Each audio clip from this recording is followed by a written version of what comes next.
जी असां हिन वक़्तु मौजूद आहियूं कराची जे इलाइक़े फ़कीरा ॻोठ में, जिते सॼी सिंध में जश्न ईद मिलादुन नबी सल्लल्लाहु अलैहि वसल्लम जूं तयारियूं ज़ोर ऐं शोर सां जारी आहिनि। हर साल जी हिन साल बि कराची जे फ़कीरा ॻोठ में अल कासमिया जमात जे मशहूरनि तरफ़ां ईद मिलादुन नबी सल्लल्लाहु अलैहि वसल्लम जी रैली कढी वई आहे। हर तरफ़ खां सरकार जी आमद मरहबा, मंठार जी आमद मरहबा, या रसूल अल्लाह जा नारा गूंजी उठिया आहिनि। अचो त हितां रैली जे इंतिज़ामिया ऐं सरबराहनि खां पुछूं था त उन जे मुतलिक़ हुआ खैरुम मिम्मा यजमाउन कि अल्लाह ताला ने इरशाद फरमाया, तुम फरमाओ ए महबूब, जब अल्लाह का फजल और रहमत पहुंचे तो खुशी करो, खुशी आम करो। ये सरकार का महीना है, मिलाद का महीना है। उनकी आजमत, उनकी रफ़ात, उनके चर्चे को हम बुलंद करते रहेंगे।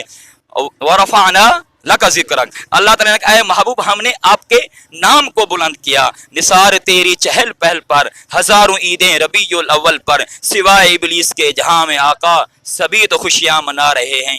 अल्लाह दोस्तों, ही 12 रबीउल अव्वल जी रैली आहे और फ़कीरा ॻोठ में हर साल इहा रैली दरगाह मशहूरी शरीफ वारा साईं उबे साईं जे निगरानी में निकिरंदी आहे और असां जमायत अची इकट्ठे थींदा आहियूं ऐं ॾाढी असांखे ख़ुशी थींदी आहे, छो त ही रैली 12 रबीउल अव्वल मदीने वारे साईं जी आहे ऐं उन जी आमद आहे ऐं हर मुस्लमान, हर आशिक़ रसूल खे जेको इहा ख़ुशी मल्हाइणु खपे ऐं इंशाअल्लाह ताला इहे ख़ुशियूं मल्हाईंदे रहंदासीं।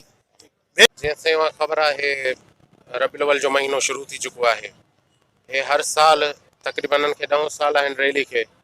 इन रैली कढण जो मक़सद हुज़ूर करीम सल्लल्लाहु अलैहि वसल्लम जी आमद जी खुशी मल्हाइण आहे ऐं इहो पैगाम ॾियण आहे त पाण करीमन जेको इस्लाम जे लाइ ख़ासि पैगाम ॾिनो, इस्लाम जी सूरत में अमन ऐं मोहब्बत जो, इहो ई पैगाम सॼी दुनिया में असां ॾियणु चाहियूं था। त हे महीनो असांखे दर्स ॾिए थो, सबक़ ॾिए थो त इंसान ज़ात खे प्यार ऐं मोहब्बत सां पाण में रहणु घुरिजे ऐं इहो ई मदीने वारे साईं जो पैगाम या आम करण जे लाइ उन ख़ुशी में रैली बि कढंदा आहियूं, इहो पैगाम बि आम कंदा आहियूं।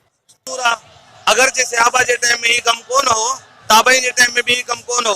हाणे कंहिं बि पार्टी, कंहिं बि बुनियाद ते कंहिं नज़रिए खे उजागर करण जे लाइ, कंहिं बि नज़रिए खे उजागर करण जे लाइ ज़रूरी आहे ही रैलियुनि जो तसव्वुर।